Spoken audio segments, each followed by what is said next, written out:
Hello everyone, welcome back to my channel. चलिए शुरू करते हैं आज का पार्ट। लास्ट पार्ट में हमने देखा था कि लगभग 13 साल बाद जियान यानली अपने भाई विवुशियन से मिली। विवुशियन जिसे कोई भी याद नहीं था, उसे ये तक याद नहीं था कि वो एक सी क्रिएचर है, इंसान नहीं। तो ऑफकोर्स उसे जियान यानली याद नहीं थी। तो जैसे ही विंग ने जियान यानली के सामने लंजा का जिक्र किया, यानली ने कहा कि वो भी उससे मिलना चाहती है। तो वो लोग यानली, विंचिंग एंड विंग एक साथ सी की तरफ आने लगे जहाँ पर लंजा था। इस तरफ लंजा को ढूंढते हुए लान सीचेन एंड जियांग चैंग वहाँ पर पहुँच गया था। एंड लंजा ने रिक्वेस्ट किया था ताकि वो लोग कुछ टाइम के लिए वेट करे, वो किसी को मिलवाना चाहता है।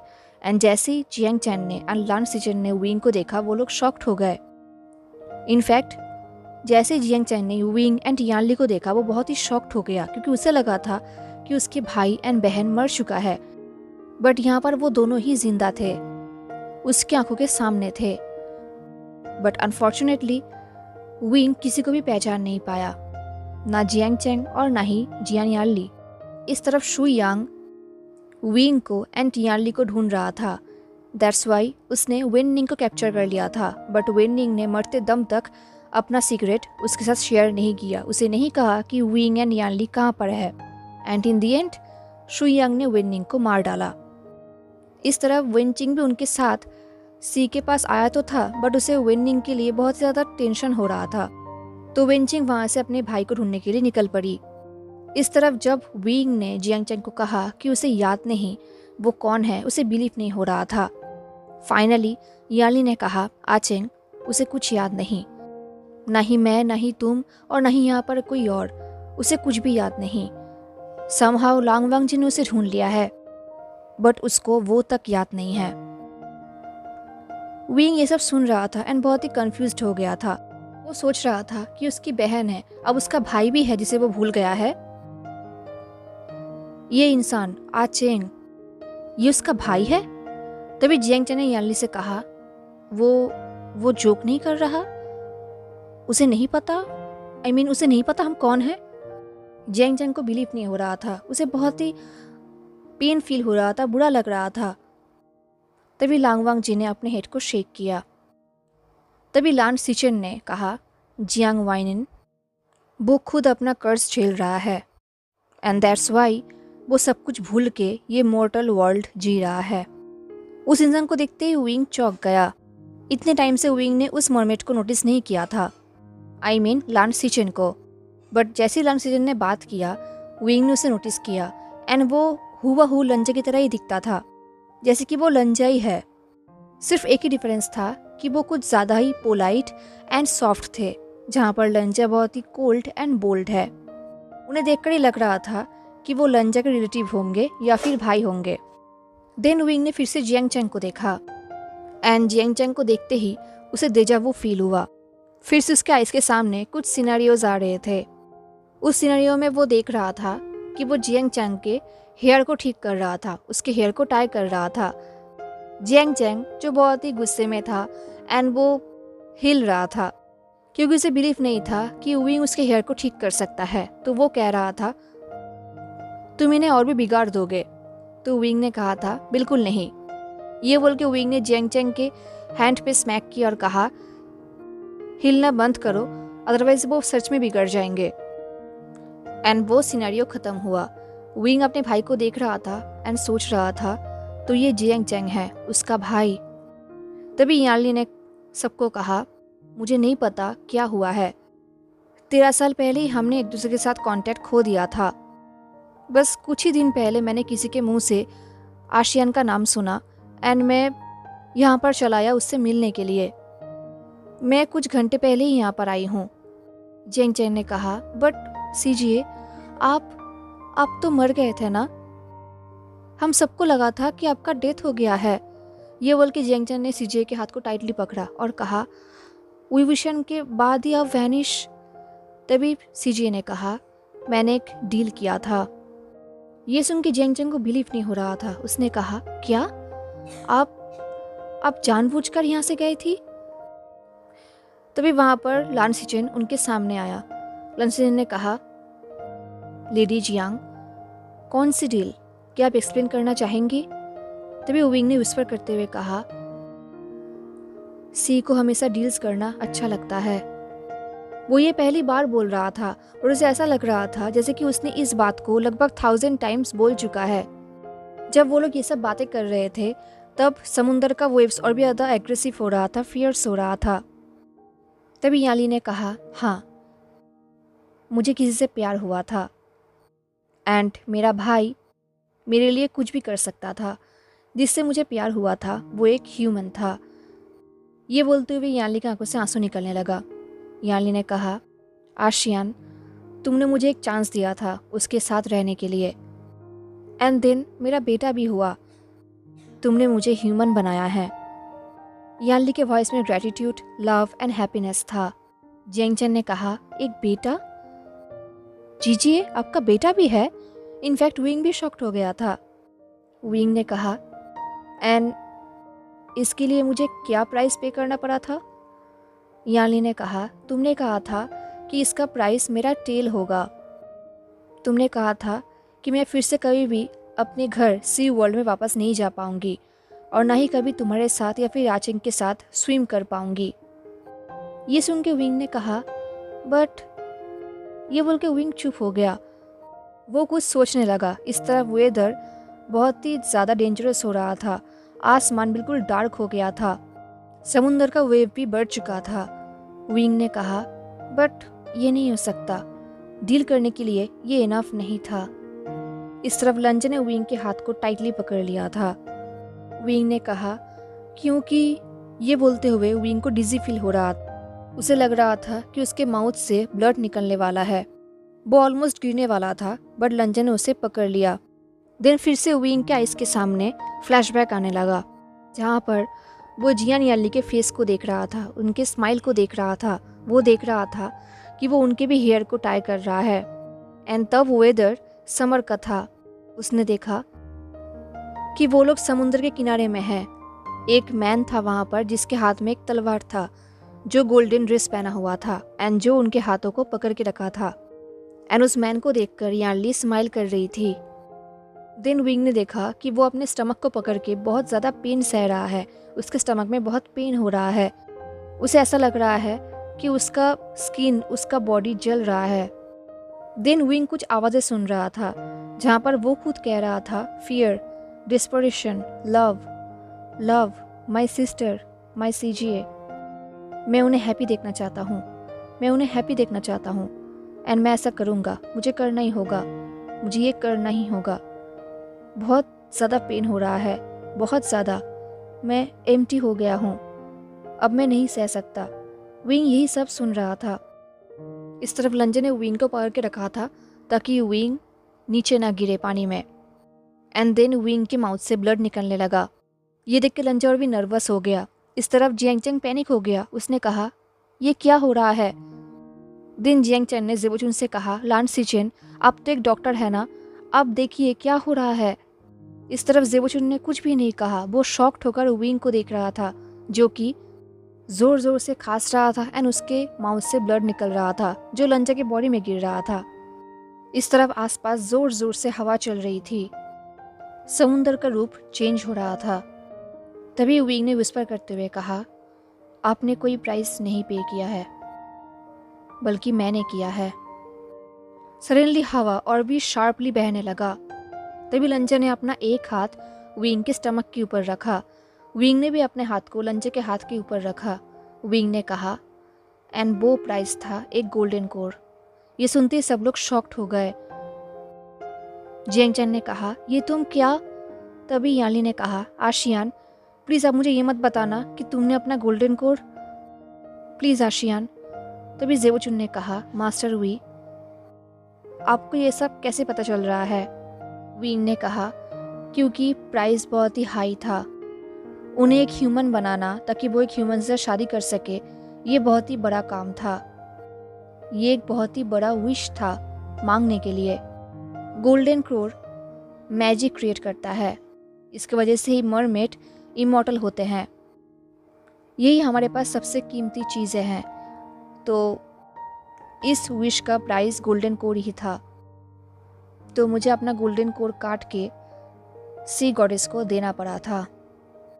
ये बोलते हुए विंग के सामने एक फ्लैशबैक आ रहा था जहाँ पर वो अपने हेड को डाउन करते हुए अपने ब्लीडिंग हाथों से अपने गोल्डन कोर को सी गॉडेस को ऑफर कर रहा था।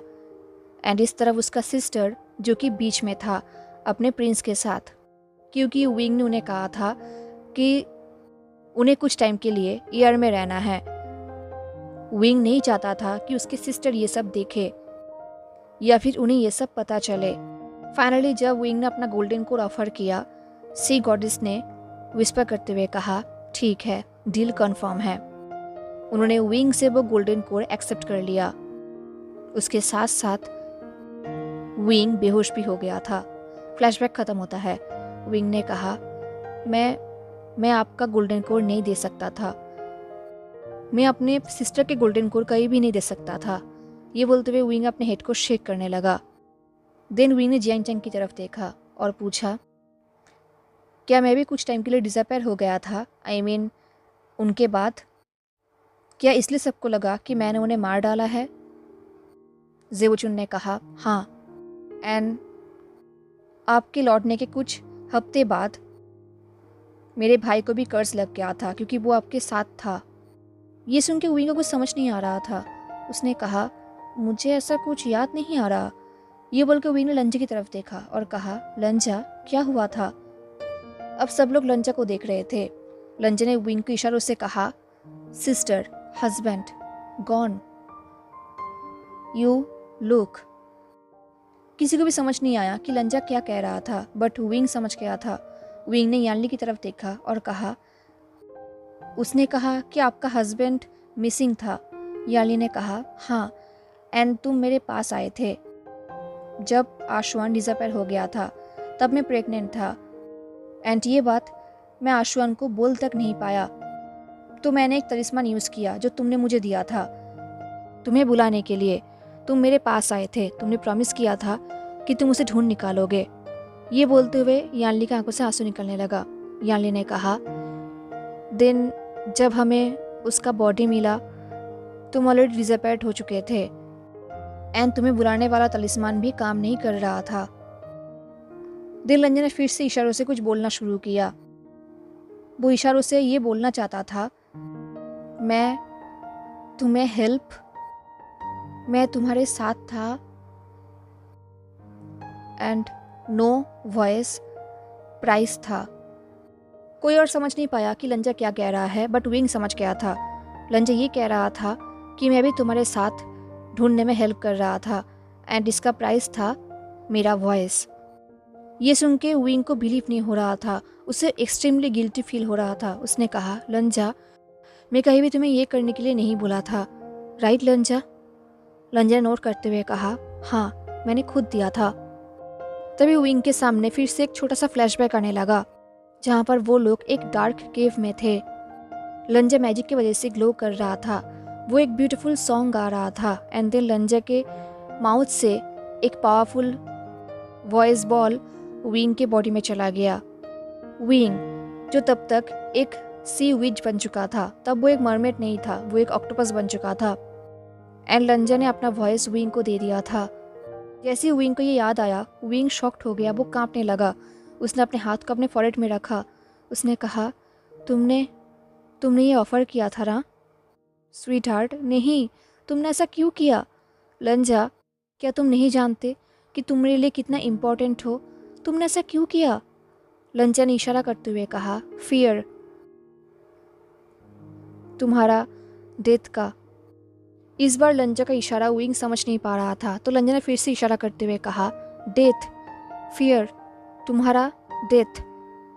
विंग ने कहा, तो तुम मुझे प्रोटेक्ट करने आए थे उस चीज़ से जिस चीज़ की वजह से जिन जिशवान का डेथ हुआ था, बट देन कुछ हुआ एंड हम फेल हो गए, राइट? लंजा ने एक नोट किया। विंग ने विस्पर करते हुए कहा, तुमने प्राइस पे किया बट स्टिल मेरा डेथ हो ही गया। लंजा ने नोट किया एंड उन दोनों के फोरहेड को एक साथ रखा। विंग जो कि रोने लगा, उसने कहा, आई एम सो सॉरी, तुमने मेरे लिए अपना वॉइस दे दिया एंड इसके बदले तुम्हें कुछ मिला तक नहीं। ये बोल के वी ने लंचे के नेक में अपना हाथ को रैप कर लिया। वो लंचे के हार्ट बीट को सुन पा रहा था। कुछ टाइम बाद वी ने कहा, बट क्या हुआ था, मेरा डेथ कैसे हुआ था? एंड जैसे ही विंग ने ये क्वेश्चन पूछा, जो पर्ल लंचे के नेक में था वही पर्ल जिसे उसको उस इमॉर्टल ओल्ड क्रैब ने दिया था, वो पर्ल एक्सप्लोड होने लगा। उस पर्ल के अंदर से गोल्डन लाइट निकलने लगा। अब फ्लैशबैक शुरू होता है। अब विंग अपने पास्ट में चला गया था। वो अपने पास्ट को देख रहा था। मेंग ग्याओ, जिसने बहुत कुछ सेक्रीफाइस किया है, वो भी एक मरमेड था, बट वो निये मिंगजे की तरह हाफ ब्रीड मरमेड था। उसका बाबा जो जिन गुआंगशान था वो एक इंसान थे, पर उसका माँ वो एक सी क्रिएचर थे। बट सी वर्ल्ड में उसका लाइफ उतना अच्छा नहीं था जितना अच्छा होना चाहिए था। उसे बहुत बुली होना पड़ता था। दैट्स वाई वो ये सब सह नहीं पाता था।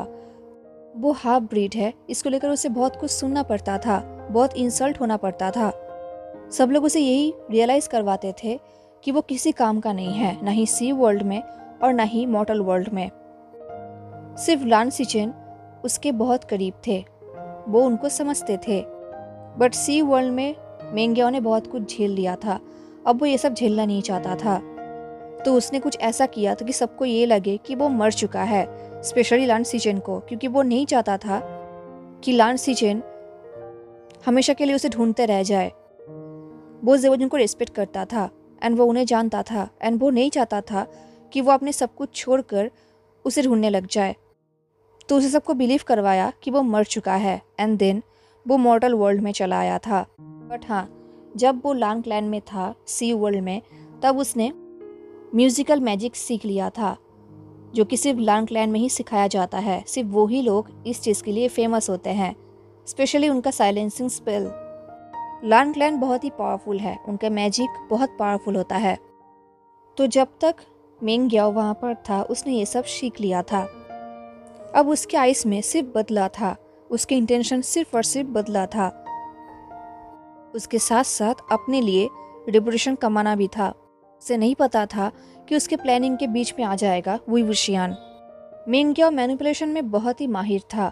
उसने मैनिपुलेट करके मोशनु को भी मार डाला। उसे लगा था उसके सामने रास्ता बिल्कुल क्लियर है। उसका प्लान यही था कि जिन जिशुआन एंड उसका बाबा जिन गुआंगशंग को मारने के बाद वो ही राजा बन जाएगा। पर उसे नहीं पता था कि इसमें और भी कुछ होने वाला है। सिर्फ वही अकेला मरमेड नहीं है जो इस वर्ल्ड में जा रहा है। उसका प्लान सक्सेसफुल हो जाता, बट ऐसा नहीं हुआ। उसने अपने प्लान के लिए बहुत कुछ खोया भी था। उसने अपने माँ को भी सी गॉडेस के साथ डील करवाया ताकि वो फ्रीली इस वर्ल्ड से मॉर्टल वर्ल्ड में जा सके। एंड इस प्रोसेस में उसकी माँ का भी डेथ हो गया था। उसकी माँ वैसे भी ज़्यादा दिन तक जिंदा नहीं रहते, तो उसे गिल्टी फील करने की ज़रूरत नहीं है। यही सोचते हुए वो सी वर्ल्ड से मॉर्टल वर्ल्ड में चला गया था जिन गुआंगशंग के पास। बट हाँ, सी वर्ल्ड के साथ उसका कनेक्शन था, क्योंकि सी वर्ल्ड में शू मेंशन था, शूशे, जो उसके साथ सी वर्ल्ड का कनेक्शन करवाता था। एंड शुयांग तो था ही। फाइनली सारा बलिदान देने के बाद वो जिन गुआंगशन अपने पापा के पास पहुंचा। बट वहां पर जाते ही उसने इमीडिएटली जिन गुआंगशन को नहीं मारा था। वो वेट करने लगा सही टाइम के लिए, क्योंकि उसे इस किंगडम को जीतना था, उसे राजा बनना था। बट ऑफकोर्स जिन गुआंगशन अपने बेटे को जिन जिशुआन को राजा बनाएंगे, मेंग ग्याओ को नहीं, क्योंकि जिन जिशुआन ही उस किंगडम का हेयर था। तो सही टाइम मुताबिक मेंग ग्याओ ने जिन गुआंगशन को तो मार डाला, बट वो जिन जिशुआन को मार नहीं पा रहा था, क्योंकि जिन जिशुआन को फियर्सली प्रोटेक्ट कर रहा था उसकी माँ and Jiang Yanli. In fact Yanli को देखकर मेंग ग्याओ खुद शॉक्ड हो गया था। उसने सोचा भी नहीं था कि यहाँ पर एक मरमेड भी आ जाएगा। उसने अंदाजा भी नहीं किया था कि वुई वुशियान अपने बहन को ह्यूमन बनाने में सक्सेसफुल हो जाएगा। यानली ह्यूमन तो थी, बट उसके पूरे बॉडी में ये एनर्जी थी, वो स्ट्रांग थी। थैंकफुली यानली ने आज से पहले मेंग ग्याओ को मरमेड वर्ल्ड में कभी भी नहीं देखा था, तो वो उसे पहचान नहीं पाई। एंड यानली को लगता था कि मेंग ग्याओ बहुत ही अच्छा इंसान है। बट एनीवेज मेंग ग्याओ ने अपना काम कर ही दिया। लेट में ही सही, बट उसने जिन जिशुआन को अपने रास्ते से हटा ही दिया। जिन जिशुआन मिसिंग हो गया। सब लोग उन्हें ढूंढने लगे। तब यानली प्रेग्नेंट थी जिनलिंग से। किसी ने यह सोचा भी नहीं था कि जिन जिशुआन के मिसिंग होने के पीछे मेंग्याओ का हाथ रहेगा। इस तरफ जिन जिशुआन को मारने के लिए मेंग्याओ ने एक बहुत ही शार्प तलवार रेडी किया था। उस तलवार को लेकर वो जिन जिशुआन को मारने के लिए वहां पर पहुंच गया जहां पर जिन जिशुआन था। वो उसे ऑलमोस्ट मार ही रहा था, तब उसे फील हुआ कि कोई उनकी तरफ आ रहा है। एंड तब उसने देखा कि उसकी तरफ एक टॉल स्ट्रॉन्ग मरमेड जो कि इंसान होकर आ रहा है। एंड वो इंसान और कोई नहीं, वही विशियान था, जिसका ह्यूमन लेग्स था। उसके हेयर में रेड रिबन था एंड उसके बॉडी में रेड एनर्जी था। बट वो अकेला नहीं था, उसके साथ लान क्लैन का सेकेंड जेट लांग वांगजी भी था। उसका भी 2 लेग्स था, बट वो ठीक से चल नहीं पा रहा था विंग की तरह, तो उसका बॉडी विंग के ऊपर लीन था। विंग ही उसे चलने में हेल्प कर रहा था। लांग वांगजी अभी वीक है एंड वी वुशियान उसे चलने में हेल्प कर रहा है। मेंग्याओ को लगा यही परफेक्ट टाइमिंग है अपने रास्ते से 2 और कांटे को निकालने का। उसे बस उन दोनों को सी वर्ल्ड में वापस भेजना है ताकि शू मिनशन अपना प्लान कंप्लीट कर सके। तो मेंग्याओ पास में एक प्लेस में छुप गया एंड वो वहां से छुपते हुए ही उन लोगों को देखने लगा। वो लोग समुद्र के पास में से ही गुजर रहे थे। उन लोगों को भनक तक नहीं था कि यहाँ पर कुछ हो रहा है। धीरे धीरे अपने तलवार को लेकर मेंग्याओ उनके करीब आने लगा। उसका प्लान ये था कि वो अपनी तलवार से उनके ऊपर अटैक करेगा एंड वो लोग क्लिप के ऊपर से समुद्र में गिर जाएंगे। एंड देन बाकी का प्लान शू मेंशन कर देगा एंड इस तरह वो भी जिन जिशुआन को कम्प्लीटली खत्म कर सकेगा। तो वो उनके करीब आया। उसने अपने तलवार को उठाया वार करने के लिए एंड तभी लंजा ने उसकी तरफ देखा। उन दोनों का आई कांटेक्ट हुआ एंड मेंग्याओ बिल्कुल शॉक्ड हो गया, फ्रीज हो गया। ये देख के लंजा शॉक्ड हो गया। वो कुछ बोलना चाहता था, वो विंग को वार्न करना चाहता था, पर उसके अंदर से कोई वॉइस नहीं निकल रहा था। लंजा देख पा रहा था कि कैसे मेंग्याओ का तलवार विंग के हेड के बहुत पास है। वो चाहकर भी कुछ नहीं कर पा रहा था। तभी मेंग्याओ ने अपने तलवार के फ्लैट साइड से विंग के हेड पे वार किया। विंग ज़्यादा तो इंज्योर नहीं हुआ, उसके बॉडी से ब्लड नहीं निकल रहा था, बट स्टिल वो थोड़ा सा अनस्टेबल हो गया क्योंकि उसके ऊपर लंजा का वेट था एंड ऊपर से मेंग्याओ ने उसके हेड पे वार किया था। देन मेंग्याओ अपने तलवार के शार्प ब्लेड से उसके ऊपर वार करने ही वाला था, बट लंजा ने अपने हाथ को आगे कर दिया। तो मेंग्याओ का तलवार लंजा के हाथ के ऊपर लगा, उसके अपर आर्म में, एंड वहां से ब्लीडिंग होने लगा। लंजा का वाइट फैब्रिक रेड हो गया था। वो दोनों इतना डिसबैलेंस हो गए थे कि विंग क्लिप से नीचे गिरने वाला था, बट लंजा ने अपने ही इंज्योर्ड हाथ से उसे पकड़ लिया। अब विंग क्लिप से लटक रहा था एंड लंजा विंग को टाइटली पकड़ के रखा था। ये देख के मेंग्याओ ने एक डेविल स्माइल किया। उसने कहा, हाउ स्वीट। ये बोल के मेंग्याओ उनके पास आया। ये देखते ही लंजा ने मेंग्याओ की तरफ शार्पली देखा। मेंग्याओ ने ऐसा लुक बहुत बार देखा है। उसे ऐसा लग रहा था कि बाकी लोगों की तरह लांगवांगजी मनी मन उसे एक बास्टर्ड, एक हाफ ब्रीड बुला रहा है। तो मेंग्याओ को और भी ज्यादा गुस्सा आ गया। तो मेंग्याओ ने गुस्से में अपने पैर को लंजा के इंज्योर्ड हाथ के ऊपर रखा एंड प्रेस करने लगा। लंजा को एक्सट्रीमली पेन हो रहा था, एक्सट्रीमली ब्लीडिंग हो रहा था। लंजा तो नहीं रो रहा था, बट विंग रो रहा था।